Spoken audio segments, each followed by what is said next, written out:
Media ముసుగులో వారాంతపు పలుకుల యజమాని చెత్త పనికిమాలిన నీచాతి నీచమైన వ్యాఖ్యలు చేస్తే వైఎస్ఆర్ కాంగ్రెస్ పార్టీ చాలా శాంతియుతంగా వాళ్ళ నిరసన వ్యక్తం చేస్తూ ఉన్నారు. జగన్మోహన్ రెడ్డి గారు కూడా ఈ విషయాన్ని ఖండించుకుంటూ ట్విట్టర్లో ట్వీట్ చేసి అటువంటి వ్యాఖ్యలు చేసినటువంటి వ్యక్తికి మీడియాకు ముఖ్యమంత్రి ఉప ముఖ్యమంత్రి మద్దతు పలకడం ఏంటి అని చెప్పి ఆయన క్వశ్చన్ చేశారు. అయితే దీని మీద ఇటు జనసేన అధ్యక్షుడు తెగ ఫీల్ అయిపోయి వాళ్ళ పార్టీతో ఒక ప్రకటన ఇప్పించారు. మా అధ్యక్షుడి మీద ఉప ముఖ్యమంత్రి మీద జగన్మోహన్ రెడ్డి గారు హద్దులు దాటి విమర్శలు చేశారు. హద్దులు దాటి విమర్శలు చేశారా? ఇంతకుముందు ఒక 2 సందర్భాలను కనుక ఉదాహరించుకుంటూ హద్దులు దాటి విమర్శలు చేశారు. మేము మౌనంగానే ఉన్నాం. ఏదైనా ప్రజాస్వామ్య పద్ధతిలోనే స్పందించాలి. నచ్చకపోతే కోర్టులకు వెళ్ళాలి. అంతేగాని ఈ విధంగా పత్రికా ఆఫీసుల దగ్గరకు పోవడం ఏంటి, ఈ విధంగా రోడ్లు ఎక్కడం ఏంటి అని చెప్పి జనసేన అధ్యక్షుడు తెగ బాధపడిపోతున్నాడు. నిజంగా ఈయనను చూస్తే జాలిపడాలి. బేసిక్గా ఆంధ్రప్రదేశ్ పౌరుడిగా మనం కూడా ఇట్లాంటి వాళ్ళు నాయకులుగా ఉన్నందుకు జాలిపడాలి. అట్లాంటి వాళ్ళు ఇప్పటికీ పెద్ద నాయకుడిగా సొసైటీలో చలామణి అవుతున్నందుకు జాలిపడాలి. ఏ విషయం మీద కనీసం కమిట్మెంట్ లేకుండా మొన్న ఏమన్నారు, బొంబటి రాంబాబు గారు అటువైపు వాళ్ళు తిడుతూ ఉంటే ఈయన రిప్లైగా ఒక నోరు జారినా మళ్ళీ ఆయన పశ్చాత్తాపం వ్యక్తం చేసి క్షమాపణ చెప్పారు. ఆయన ఇంటిని తగలబెట్టారు, ఇంటి మీద దాడి చేశారు.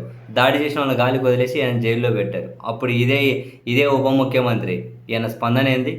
భాష జాగ్రత్తగా ఉండాలి, ఎలా అంటే అలా మాట్లాడకూడదు, దాడి చేసిన వాళ్ళు వెనకేసుకుంటూ వచ్చి. ఇప్పుడు నీచమైన మాట్లాడే వాళ్ళు అట్లనే మాట్లాడతారు కానీ నిరసన వ్యక్తం చేయకూడదు అంటున్నాడు. మొన్న జోగి రమేష్ గారు ఏమీ మాట్లాడుకున్నా ఆయన ఇంటి మీద పెట్రోల్ బాంబులు వేశారు. అప్పుడు మౌనంగానే ఉన్నారు. రైల్వే కోడి ఎమ్మెల్యే బాధితురాలు వీళ్ళ పార్టీ నాయకుడు ఆమె మీద పోలీస్ లాఠీ తీసుకొని కొడుతున్నాడు. అప్పుడు అప్పుడు నోరు తెరవారు. అటువైపు ఎవరన్నా దాడులు డెక్కనెక్కల ఆఫీస్ తగలబెట్టారు. అప్పుడు చెప్పలే నీతులు వీళ్ళు అప్పుడు చెప్పలేదు నీతులు. ప్రజాస్వామ్య పద్ధతిలో వెళ్ళాలని ఇప్పుడు ప్రజాస్వామ్య పద్ధతిలో నిరసన వ్యక్తం చేస్తున్నారు వైసీపీ వాళ్ళు. సాక్షి ఆఫీసులు తగలబెట్టారు. అప్పుడు చెప్పలే వాళ్ళకు ప్రజాస్వామ్యబద్ధంగా వెళ్ళాలని.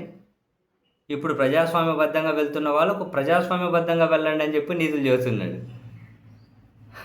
మా అమ్మని తిట్టారు, మా ఆడోళ్ళని తిట్టారని చెప్పి తెల్లవారుజామున గుక్కబెట్టి ట్వీట్లు వేశాడు. 2019 ముందు గుక్కబెట్టి ట్వీట్లు వేశాడు. ఇప్పుడు ప్రజాస్వామ్యబద్ధంగా వెళ్ళాలి. నిరసన వ్యక్తం చేయడం ప్రజాస్వామ్యమే. బహుశా ఈ మధ్య ఇవి మర్చిపోయినట్టున్నారు. ఒక జెండానా, ఒక ఎజెండానా, ఒక మాటనా, ఇది ఇప్పుడు ఏ లైన్ మీద ఉన్నాడో ఆయన మర్చిపోయినట్టున్నాడు. ఇలా నిరసన వ్యక్తం చేయడమే ప్రజాస్వామ్యం. ఆయన మర్చిపోయినట్టున్నాడు. ప్రజాస్వామ్యం అంటే తగలబెట్టాలి, ప్రజాస్వామ్యం అంటే ఇళ్ళ మీద దాడి చేయాలి, ప్రజాస్వామ్యం అంటే పోలీసు లాఠీలు తీసుకొని కొట్టాలి, ప్రజాస్వామ్యం అంటే ఇళ్లలోకి జొరబడి కొట్టాలి, పెట్రోల్ బాంబులు వేయాలి, ఇది ప్రజాస్వామ్యం అని చెప్పి మా ట్రాన్స్లో ఉండిపోయినట్టున్నారు. ఎవరితో వచ్చి తట్టి లేపండి ఆ సమయాన్ని. ఇలా శాంతియుతంగా నిరసన చేయడమే ప్రజాస్వామ్యం. బహుశా ఆయన అర్థం మారిపోయింది నేను అనుకుంటున్నట్టున్నాడు పాపం. జాలిపడాలి ఆంధ్రప్రదేశ్లో ప్రజల మీద, ఆంధ్రప్రదేశ్ మీద. ఇట్లాంటి వాళ్ళ మాటలు, ఇట్లాంటి స్టేట్మెంట్ చూసి నిజంగా జాలిపడాలి. ఏం చేస్తాం అంతకు మించి? కనీసం ఒక అంశం మీదైనా కమిట్మెంట్ లేదు కదా ఏందా స్వామి.